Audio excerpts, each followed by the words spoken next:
तो credit card is a payment card. It allows the cardholder to pay the different transactions he performed. The issuing bank create the revolving account, grant a line of credit to the customer or a user. Credit card offer the convenience to the customer as the customer need not carry the cash. એને cash લઈ જવાની જરૂર નથી. He need not carry the cash. He directly makes the payment with the help of credit card.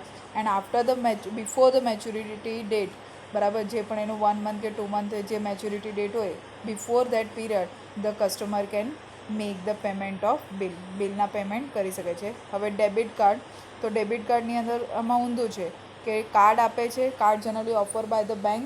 Here the amount is debited from our account. પહેલેથી આપણા અકાઉન્ટમાં રૂપિયા છે, પણ આપણે જો શોપિંગ કરીએ ડેબિટ કાર્ડથી તો એમાં આપણા જ અકાઉન્ટમાંથી પૈસા કટ થાય. ઓલા ક્રેડિટ કાર્ડમાં શું ફરક હતું? ક્રેડિટ કાર્ડમાં આપણને બેંક ઉધાર આપતી હતી અને ડેબિટ કાર્ડમાં આપણા જ અકાઉન્ટમાંથી આપણે પૈસા આપીએ છીએ. ને ક્રેડિટ કાર્ડમાં આપણા અકાઉન્ટમાં ન હોય તો પણ આપણે બેંક આપે, ઉધારમાં આપે. તો debit card, most of the bank nowadays offer a credit card facility as soon as the account is opened by the account holder. Through the debit card payment, the amount gets deducted from the account holder account. એના account holder જેનો પણ account હોય એના અકાઉન્ટમાંથી પૈસા direct debit થઈ જાય છે, cut થઈ જાય છે, ડિડક્ટેડ થઈ જાય છે.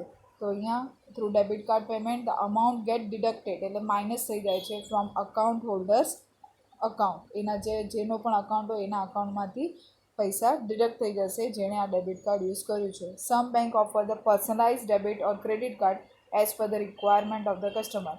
તો નાવડેઝ બેંક બંને ઓફર કરે, તમને જે યુઝ કરવું હોય તો તમે કરી શકો છો. ડેબિટ કાર્ડ અને credit card facility offer by the bank to its customer. હવે આરટીજીએસ. આરટીજીએસ એટલે શું? આરટીજીએસનું ફૂલ ફોર્મ છે real time gross settlement. RTGS is fund transfer system. અહીંયા તમે ફંડ ટ્રાન્સફર કરી શકો છો from one bank to another bank, from one branch to another branch, પણ on a real time. Real time એટલે immediately. આમાં શું કરે? પૈસા તરત જ ટ્રાન્સફર થઈ જાય. કોઈ સેલર છે તો સેલર બાયરને કહે છે કે તું ઇમિડિયેટ પેમેન્ટ કર, તો હું તને 500 રૂપીસ ડિસ્કાઉન્ટ આપીશ, 1000 રૂપીસ આપીશ. તો હવે આમાં આરટીજીએસમાં લિમિટ કેટલી હોય છે? 2 lakh. If your transaction is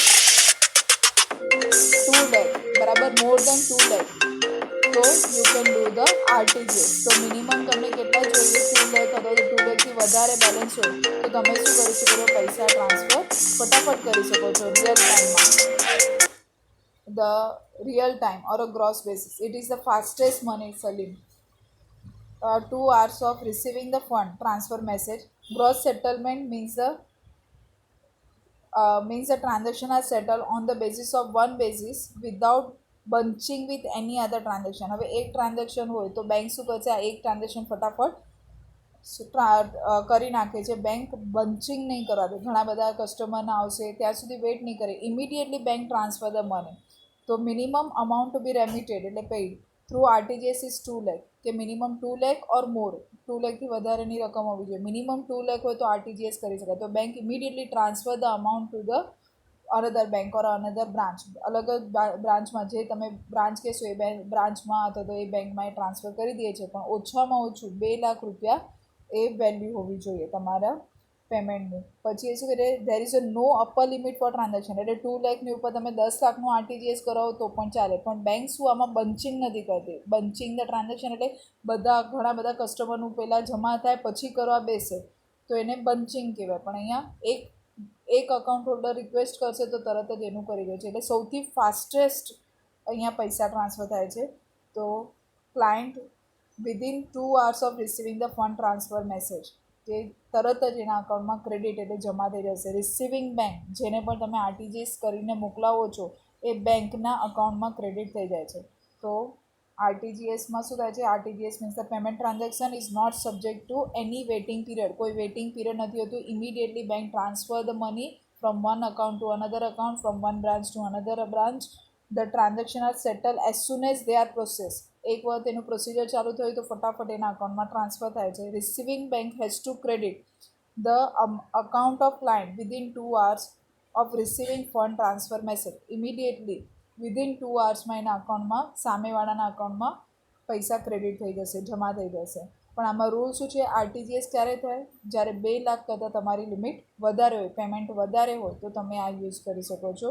amount changes from bank to bank. હરેક બેંકમાં અપર લિમિટ ને એ બધી ચેન્જ થતી, મિનિમમ 2 લાખ હોય છે. તો આ ઇમિડિયેટ અને ફાસ્ટેસ્ટ મોડ ઓફ ટ્રાન્સફર છે, અને without bunching with any other transaction. એનો મતલબ કે બેંક ઇમિડિયેટલી એક કસ્ટમર પણ કહેશે તો ફટાફટ આરટીજીએસ એક કસ્ટમરનું પણ કરી દેશે, જ્યારે એનું રિવર્સ છે એનઈએફટી.